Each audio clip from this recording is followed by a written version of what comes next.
Hey y'all, welcome back to Movement Link.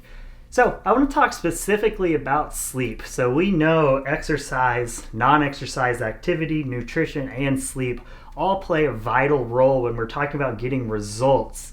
So, sleep is like a performance enhancing drug. It is vital to our health and wellness, our brain's ability to work and be productive, and the list goes on and on and on. Sleep is so important. So, what are things that we can do to get better sleep? So I'll kind of just walk you through kind of what a day looks like and things you can be thinking about that'll help promote better sleep. But there's a few concepts we need to think about. One is that to sleep really well, we need to be as awake as possible during the day. So this is a big problem in nursing homes and things like that. And what they're starting to think is that possibly it's not that as we get older and older, we need less sleep. They're starting to think that possibly as we get older and older and older, we're just not doing things that promote wakefulness as much. Therefore, we're not sleeping as much. And this is actually to a detriment of our health, not as a natural thing that we do as we age. So no matter what your age is, let's not look at sleep as, oh, I'm getting older, I don't need as much. Let's look at it as how can we get as much sleep as our body needs. And most people were looking at 7.5, 8 or more hours of sleep. So to promote wakefulness, what we need to do is in the morning, we need light. So light and temperature are the two major things that trigger our body's kind of natural hormones and circadian rhythm. Our circadian rhythm is our body's internal clock that kind of ticks and keeps us on track with being awake and going to sleep. So it knows when to release hormones and enzymes and do all of that stuff. So light in the morning is a great way to trigger and promote wakefulness to help us then later on be able to trigger and promote sleepiness. So light in the morning is huge. You can get that through a morning walk. There's LED lights that you can put out and just shine bright in your face, but something to wake you up.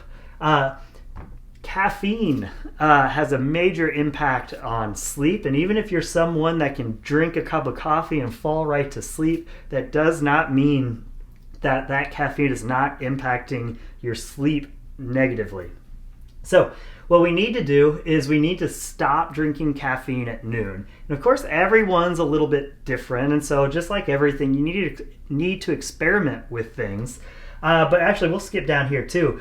So caffeine, alcohol, and weed, a lot of people think that these things, one, that they can have it and they can fall asleep, or this helps me go to sleep, or this promotes this type, and this type of sleep. And the reality is all of these things affect sleep quality dramatically. So even if this helps deep sleep, it's really hampering REM sleep. So, and this is funny, just random thought here. I heard DJs on the radio, I guess it might even be funnier that I'm listening to the radio these days. Anyway, I heard DJs on the radio talking about going a week without smoking weed, and all they were talking about is how crazy their dreams were. So sleep and your REM sleep, that's the rapid eye movement, that's where you dream. That type of sleep is very interesting because your brain and your body keeps track of your REM sleep.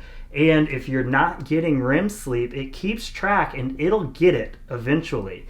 So this is why alcoholics, sometimes they seem like they're delusional. And what happens is the alcohol has kept them from getting into REM sleep. The weed keeps you from getting into REM sleep.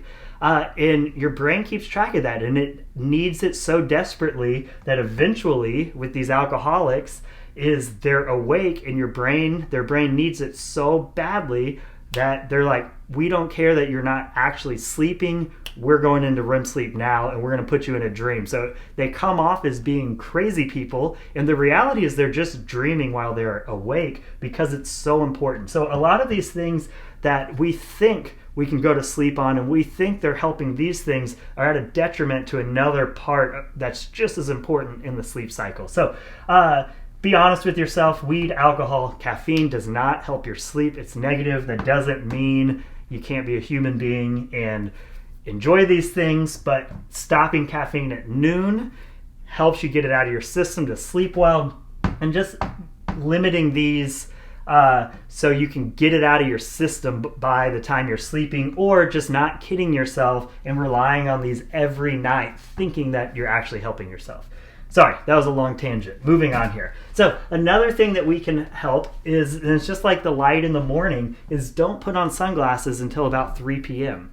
So, and that's not a magic number, so just kind of think in the afternoon. And I've actually made the opposite mistake, and I've gone golfing all day under a bright light without sunglasses and kind of burned my eyes. So you don't want to make that mistake either. But the whole point here is we don't want to keep you in the shade all day. We want you getting exposure to that light to promote being awake. And then as we get closer and closer to sundown, we want to cover the eyes up to shade you more to help kind of promote coming down from it. So that's just something to consider there. Other things is, now that the sun is kind of going down, there's triggers that can keep you in your circadian rhythm, get your body releasing the right hormones, preparing you to sleep. Dimming the lights at your house, and that can be either turning some lights off, keeping lamps on, dimming lamps, dimming lights, this type of stuff. But I like to do this with the sun. So as the sun's going down, I dim it, and when the sun is down, I'm trying to keep the house dark-ish. Of course, I'm going to have some lights on, but I'm trying to keep it dark-ish just to trigger my brain so I'm not thinking that it is regular. I know it's nighttime, and then that helps me go to sleep later. Also, lowering the temperature. Think when the sun goes down out in the real world, outside your house, it usually gets cooler. So if you can trigger that with your body also, it's something that's naturally in us. We associate lower temperatures with getting closer to nighttime, and it helps us get ready for bed. Also, just being consistent with our routines.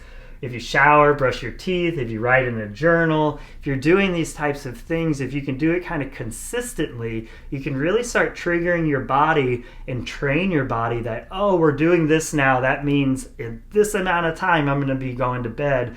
And it can really help you when you lay down to go to bed, just go right out when we have just nice, consistent routines going.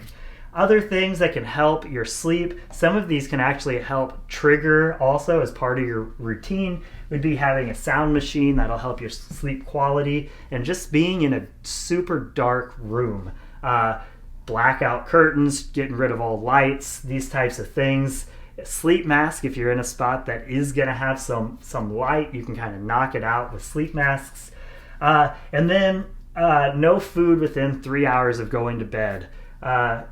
When you eat, it gives you energy, and if you eat too close to bed, it's really hard to come down. Also, going back to your circadian rhythm, if we're on kind of rhythm with this is when we eat and this is when we do these things, if we're out of that rhythm and we usually eat here, then we eat later, it's going to keep us awake because it's going to throw off our rhythm. So the main thing is, if there's one thing, if it's going to be exercise, non-exercise activity, food, or sleep, if there is one place to go first, in my opinion, it should absolutely be your sleep. It's the easiest. You'll feel it tomorrow morning. It'll have the biggest impact on you the fastest, and it'll support the other things in such a big way.